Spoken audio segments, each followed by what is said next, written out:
वृद्धा आयुर्विद्या सर्वेपि ज्ञान वृद्धाश्च किंकरा शिष्य किंकरा।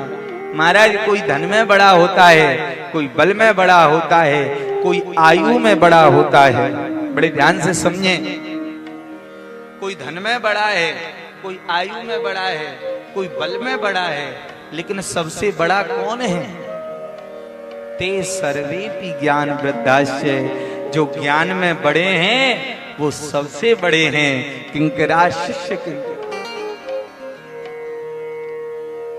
जो ज्ञान में बड़े होते हैं ना, वो तो सबसे बड़े।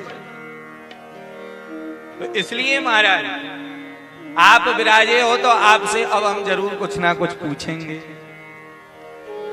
और पूछना ही चाहिए। संत मिल जाए तो संतों से पूछना चाहिए कि नहीं?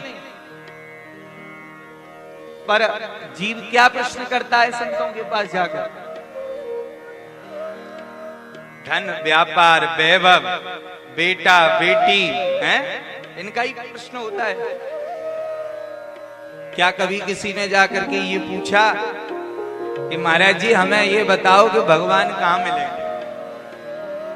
क्या किसी ने ये पूछा कि महाराज जी हमें ये बता दो भगवान से हमारा प्रेम कैसे होगा? ये पूछा किसी ने?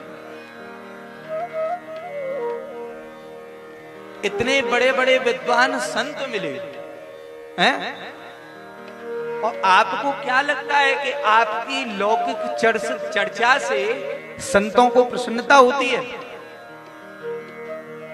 भले ही वो आपको जवाब दे रहे हैं, क्योंकि संत हृदय नवनीत समाना, उनका हृदय तो माखन के समान कोमल है। भले ही आपको जवाब दे रहे हैं, लेकिन उस प्रश्न से उनको प्रसन्नता नहीं हो रही। उनको प्रसन्नता तो उसी प्रश्न से होती है कि हमें ठाकुर जी से प्रेम करना है। कोई भगवत मार्गी है बात हो, है ठाकुर जी का कोई गुणगान हो। श्री आचार्य चरण श्री वल्लभ प्रभु साक्षात विराजमान थे। सूरदास जी से कहा कछु गाय के सुनाओ।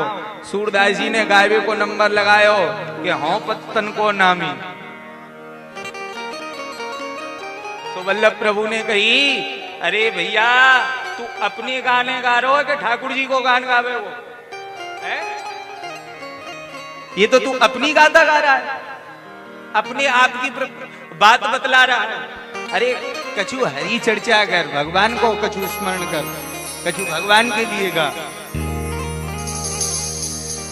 तो फिर वही सूरदास जी जिनको कि ठाकुर जी की पूरी लीलाओं का ज्ञान हो गया और भगवान अंतर्हित विराजमान हो गए। जो भगवान विराजमान हुए सो जन्म से लेकर के कितने पद सूरदास जी ने भगवान के लिखे। अर्थ क्या है? बड़े ध्यान से समझे भैया। ठाकुर जी की बात ही संतों को अच्छी लगती है।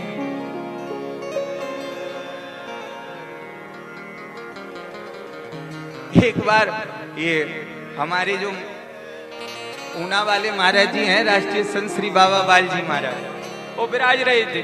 किसी भक्त के यहाँ प्रसाद लेने के लिए गए तो एक माता जी आई।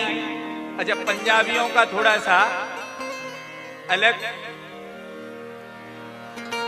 महाराज जी मेरी बेटी 36 साल की हो गई है, उसका ब्याह कैसे होगा? तो महाराज जी पता है छूटते ही क्या बोले कि मैं तो भगवान का नाम सुनाता हूँ, कीर्तन करता हूँ, सत्संग करता हूँ। मेरे आश्रम में क्या जोड़े बनाए जाते हैं? या फिर मैं वहां एक बैनर लगवा दूं कि यहाँ जिनके ब्याह नहीं होते उनके हो जाते हैं? अर्थ क्या है?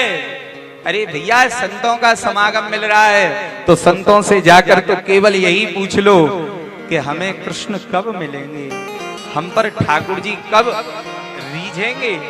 जैसे भगवान मीरा के साथ खेले हैं ऐसे हमारे संग कब खेलेंगे। जैसी भगवान लीला हरव्यास जी पर कृपा किए हैं, स्वामी श्री हरदास जी की गोद में प्रिया प्रीतम बहरे हैं, ऐसी स्थिति हमारी कब होगी? अरे ऐसी ना हो, कम से कम उस मार्ग पर चलने तो लग जाए, इतनी हो जाए और वैसे भी लोक में कहावत है कि संतों का क्षण और अन्न का कण उसे कभी बर्बाद नहीं करना चाहिए।